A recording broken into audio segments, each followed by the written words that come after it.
The whole platoon was there, spread out in the dense bush along the trail, and for 5 hours, nothing at all happened.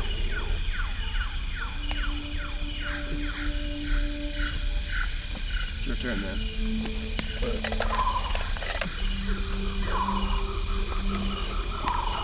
Kiowa shook me awake for the final watch.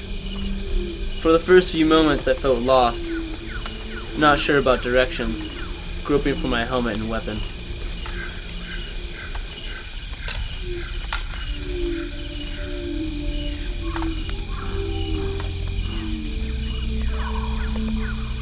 I reached out and found 3 grenades and lined them up in front of me.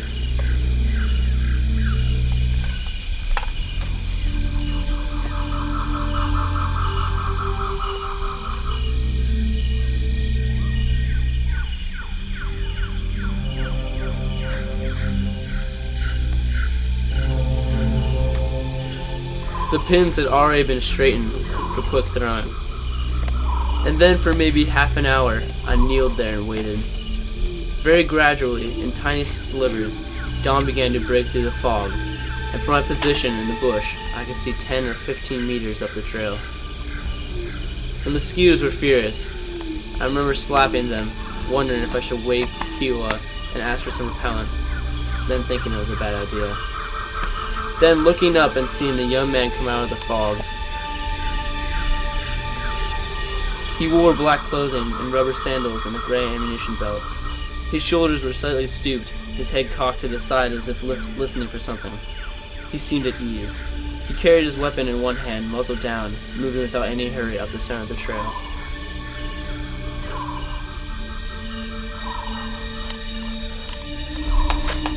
I had already pulled the pin on the grenade. I had come up to a crouch. It was entirely automatic. I had already thrown the grenade before telling myself to throw it. The bush was thick and I had to lob it high, not aiming. And I remember the grenade seeming to freeze above me for an instant.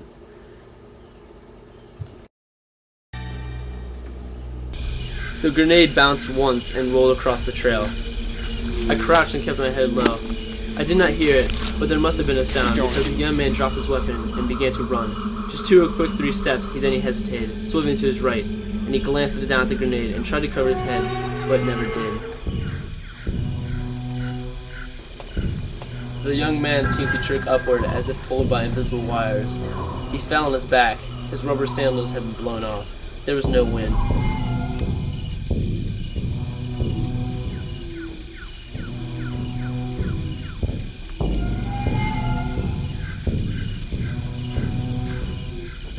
He lay at the center of the trail, his right leg bent beneath him, his one eye shut, and the other eye a huge star-shaped hole.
Oh man, you that goop, didn't you? You scrambled his sorry self. Look at that. You laid him out like shredded wheat. Go away. Okay, then I'll take it back.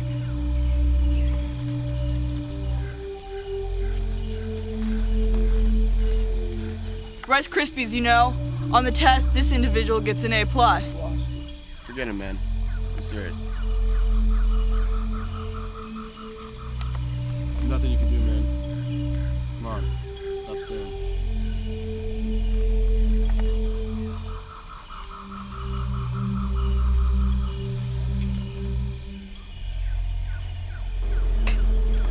His eyebrows were thin and arched like a woman's. His nose was undamaged. There was a slight tear at the lobe of one ear.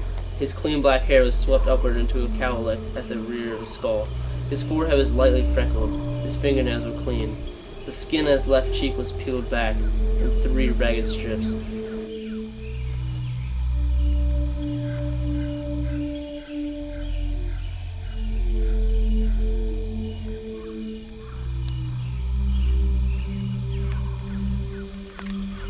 Alright, man. Let me ask you something.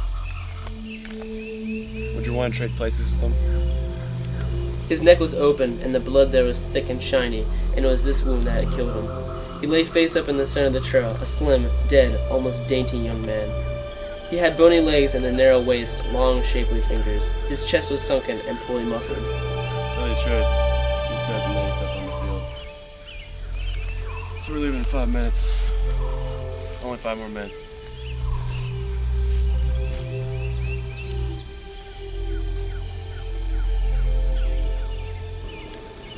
He wore a gold ring on the 3rd finger of his right hand.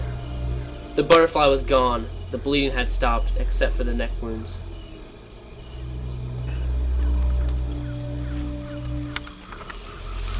Kiowa covered the body with the poncho.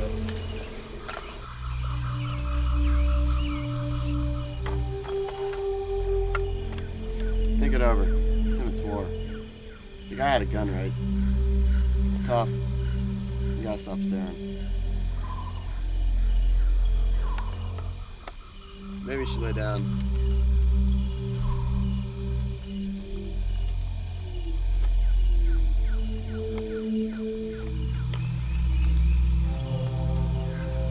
Stop staring.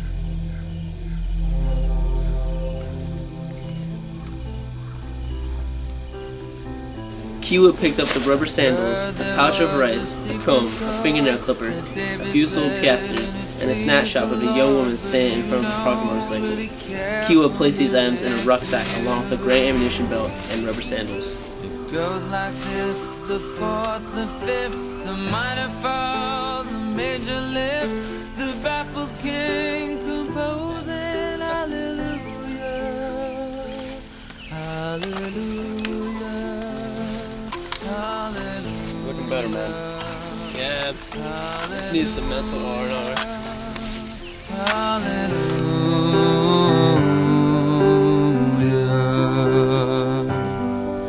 Your faith was strong, but you needed proof. You saw her bathing on the roof, her beauty and the moonlight overthrew you. Tied you to a kitchen chair, she broke your throne, she cut your hair, and from your lips